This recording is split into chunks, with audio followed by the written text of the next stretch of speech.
ফুলবাৰী ১ নং ধেমাগড়ত যোৱাকালি উদ্ধাৰ হৈছিল কৃষ্ণ মূৰ্তি আৰু শিৱলিংগ। আজি স্থানীয় নামঘৰত চলিল পূজা পাতল। এক অলৌকিক ঘটনা।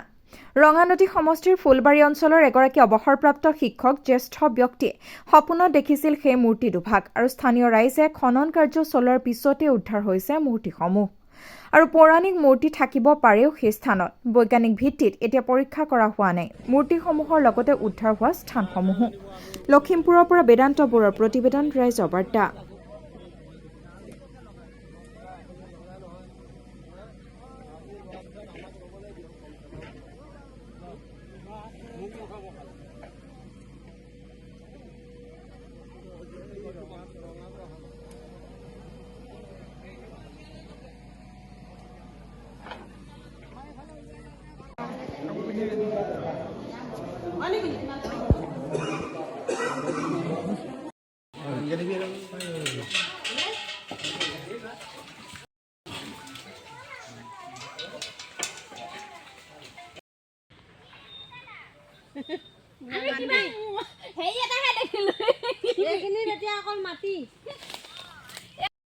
বহি আছো তেনে অৱস্থাতে এজন প্ৰায় ৭০-৭৫ বছৰৰ বয়সৰ এজন বৃদ্ধ ল'ৰা বুঢ়া, গাত বগা বস্ত্ৰ পৰিধান, মূৰত পাগুৰি আৰু এডাল লাঠি আহি চোতালত থিয় হ'ল।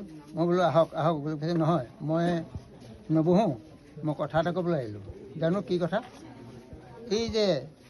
এই জংঘলখনত ৱাল আছিলে, সেই ৱালৰ ওচৰত বৰ আপুৰুগীয়া সম্পদ তাত আছে, আপুনি সেইটো উঠোৱাৰ কিবা এটা ব্যৱস্থা কৰিব। বোলে আপুনি বহক কিছু। নাই মই বহি যাওঁ, গুচি গ'ল আৰু মই সাৰ পালোঁ। সাৰ পাই তেতিয়া মই ভাবিছোঁ যে এইটো মই কোনোদিন এনেকুৱা সপোন দেখা নাই।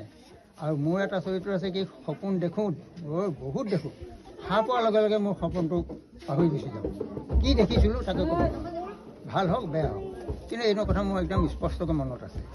মনত থকাৰ পাছত মই ভাবিলোঁ যে এই প্ৰদীপ গোস্বামীয়ে এইবিলাক কৰে কাম, গতিকে মই প্ৰদীপ গোস্বামীলৈ খবৰ কৰিলোঁ। তেওঁলৈ ফোন কৰিলোঁ, সেইটো শনিবাৰে ৰাতিপুৱা।